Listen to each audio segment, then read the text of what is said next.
भगवान श्री राम की नगरी अयोध्या का नाम मन मस्तिष्क में आने पर उनकी वह सारी लीलाएं याद आ जाती हैं जो कि उन्होंने अयोध्या में की हैं। और इसी अयोध्या में भगवान श्री राम ने अपना अंत भी किया था। कहा जाता है कि सरयू तट पर उन्होंने जल समाधि ली थी। जल समाधि के पीछे क्या कहानी है, जुड़े रहिए जनपहल न्यूज के साथ। जहां तक नजर जाती है सरयू नदी का घाट ही नजर आता है। यूं तो सरयू के अयोध्या में कई घाट हैं, लेकिन इस गुप्तार घाट की बात ही अलग है। राम जन्मभूमि से लगभग 15 किलोमीटर दूर सरयू का गुप्तार घाट है। इसका सही नाम गौप्रतार घाट हुआ करता था। गुप्तार घाट पर कई छोटे छोटे मंदिरों के साथ यहाँ का दृश्य मनोरम होकर मन को मोह लेता है। कहा जाता है मुक्ति पाने की इच्छा लेकर इस स्थान पर दर्शनार्थी आते हैं।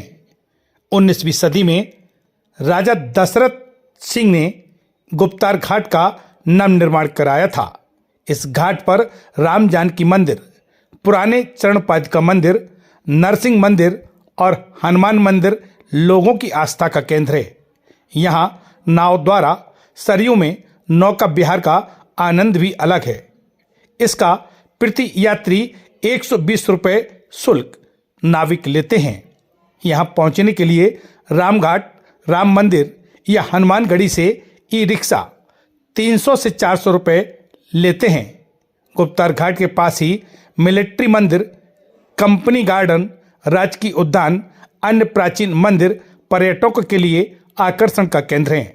नौका विहार और लंबे रेतीली मैदानों के इर्द गिर्द हरियाली व शांत वातावरण, सूर्य अस्त की निराली छटा लोगों को बरबस अपनी ओर खींच लेती है। इसे गुप्तार घाट के नाम से इसलिए जाना जाता है क्योंकि श्री राम आखिरी बार बैकुंठ के दौरान इसी घाट पर आए और अपने शरीर को गुप्त कर लिया था। यहाँ भगवान श्री राम ने जल समाधि ली थी। यहाँ बने मंदिर में भगवान राम माता सीता के साथ निहत्ते हैं। उन्होंने धनुष बाण धारण नहीं किया है। यह मंदिर भी लगभग 500 साल पुराना बताया जाता है। गौप्रतार घाट पर प्रभु श्री राम का जो मंदिर है उसके पुजारी जी हमारे साथ हैं, हम उनसे चर्चा कर लेते हैं। महाराज जी, जो गौप्रतार घाट जो है, इस घाट का क्या महत्व है, पहले इसके बारे में जानना चाहेंगे। भगवान राम जब धराधाम से जाना हुआ तो भगवान की कृपा से ब्रह्मा जी प्रेरित हुए। ब्रह्मा जी ने यमराज को अयोध्या भेजा। यमराज साधु वेश अयोध्या आए, भगवान राम को संदेश दिया कि आपसे एक ऋषि अकबर का दूध आपसे मिलने आया है। भगवान ने स्वीकार कर लिया। वार्ता के लिए बुलाए गए तो उन्होंने कहा, प्रभु हम आपसे कुछ वार्ता करना चाहते हैं, लेकिन हमारी आपकी बात को ना कोई सुने ना देखे। जो सुन लेगा या देख लेगा उसे आप प्राणदंड दोगे। राम जी ने स्वीकार कर लिया। वार्ता के लिए बैठे तो लक्ष्मण जी को पहरे पर किया। यमराज अपने मूल स्वरूप में बैठे। भगवान राम, यमराज ने कहा, प्रभु जब प्रथम सृष्टि सृजन आपने किया था तब मुझे बनाया और मुझे जो दायित्व दिया गया है और आपने अपना समय जो निश्चित किया त्रेता युग का, वो पूर्ण हो चुका। अब आप धाम पधारें, आपका पृथ्वी पर रहना उचित नहीं। किसी भी दुर्वासा पधारे। दुर्वासा ऋषि ने राम जी से मिलने की इच्छा जताई। लक्ष्मण जी ने कहा आज्ञा नहीं है। तो क्रोधित हुए, बोले श्राप देने पूरी अयोध्या नष्ट हो जाए, अयोध्या सुरक्षित रहे। लक्ष्मण जी ने अपना मरना स्वीकार कर लिया। तो मारा बाकी सब सुरक्षित। लक्ष्मण जी वार्ता कक्ष से जैसे गए, यमराज ने कह दिया आपके भाई आए। यमराज अंतर ध्यान हुए। अब राम जी ने लक्ष्मण से पूछा किस कारण से आना हुआ, दुख तो हुआ। बताया कि दुर्वासा ऋषि आपसे तत्क्षण मिलना चाहते हैं। राम जी की आज्ञा हुई, तुरंत भेज दिए। दुर्वासा ऋषि आए, उनका स्वागत हो, चले गए। उनका इतने काम था लक्ष्मण को प्रवेश करने।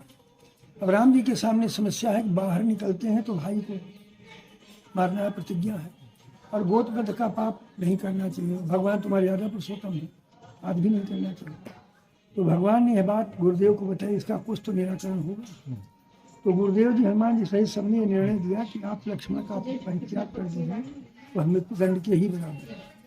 राम जी ने वही किया। जब बाहर पधारे, प्रणाम किया, आशीर्वाद नहीं दिया, बल्कि कहा मेरी आज्ञा का उल्लंघन किया, इसलिए मैं तुम्हारा परित्याग करता हूँ। लक्ष्मण जी अपने शेषावतार में बाद भगवान ने भरत जी से कहा कि सीता जी गई, लक्ष्मण जी गई, हम भी प्रस्थान करेंगे।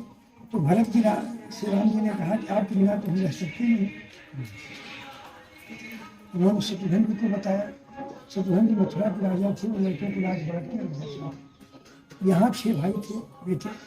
भगवान ने सबको राज दे करके यहाँ से दूर हो गए, सबको अपनी अपनी राजधानी राज चले गए। बाद भगवान ने भौतिक सुखों का त्याग किया। धनुषधारी राम के राजा लेके धनुष बाण छोड़ा, मानव रूप ले लिया। भगवान ने सफेद रेशमी वस्त्र धारण किए, नंगे पैर हाथ में कुछ उनके साथ अयोध्या की समस्त पूजा जीव जंतु पशु पक्षी कीड़े मकोड़े आदि साधना व्यवस्था पेड़ पौधे भी भगवान चले तो माता महालक्ष्मी की माता संहार कारणी शक्ति के साथ अयोध्या से मन के उच्चारण करते हुए प्रस्थान किया। अयोध्या का समस्त जनमानस जो जनचर अयोध्या से दूरी बताई गई 2 कोस 4 मील दूर पर भगवान यहाँ ठहरे। कौतुक देखने के लिए देवता प्रकट हुए। ये तो मर्यादा पुरुषोत्तम है और ले जा रहे हैं सबको। बाद ब्रह्मा जी जब पधारे तो भगवान ने ब्रह्मा जी से कहा ये सब साथ जाना चाहते हैं और कैसे जाएंगे। ब्रह्मा जी ने आश्वस्त किया आप तो सर्वत्र हैं, इनके लिए हम 100 करोड़ विमान लाए हैं। देवता अपने अंश में जाएंगे, आपकी प्रजा साकेत धाम में शांतन नाम के लोग हैं। ब्रह्मा जी ने सबको सरयू नदी में डुबकी लगवाया, सबको दिव्य मानव स्वरूप प्रदान किया। मानवों को भी पशु पक्षी कीड़े मकोड़े और सबको सशरीर विमान से लिया।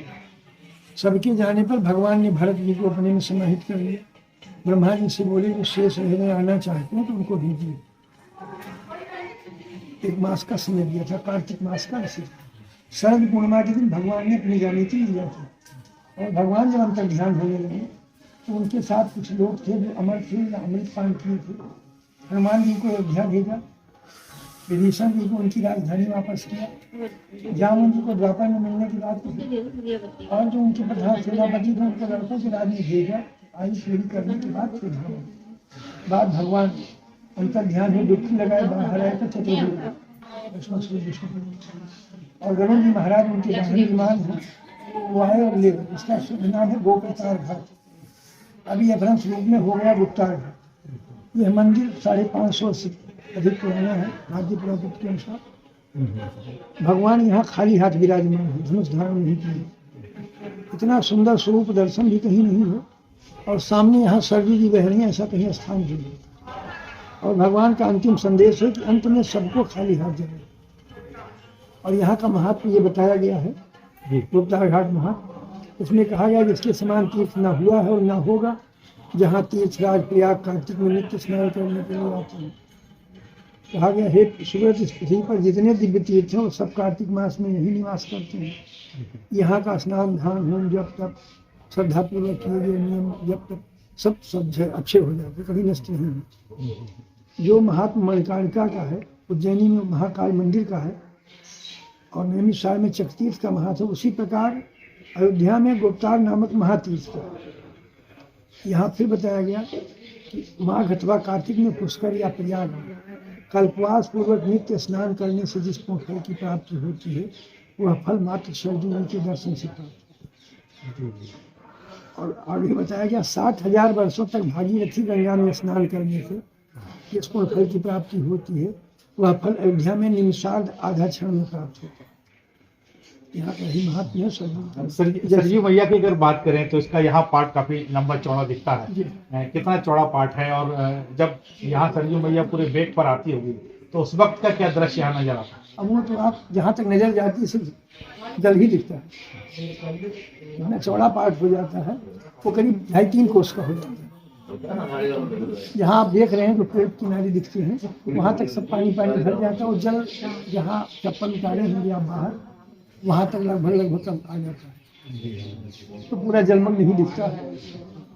तो ये तो पुजारी जी हमारे साथ सरयू मैया जब पूरे बेट पर यहाँ सावन भादों में आती हैं तो पूरा जल ही जल नजर आता है। कैमरा सहयोगी संजीव साहू के साथ नरेंद्र तिवारी, जनपहल न्यूज, अयोध्या। क्षेत्र की ऐसी छोटी बड़ी खबरें देखने के लिए जनपहल न्यूज चैनल को यूट्यूब पर भी कीजिए सब्सक्राइब और रहिए खबरों से अपडेट।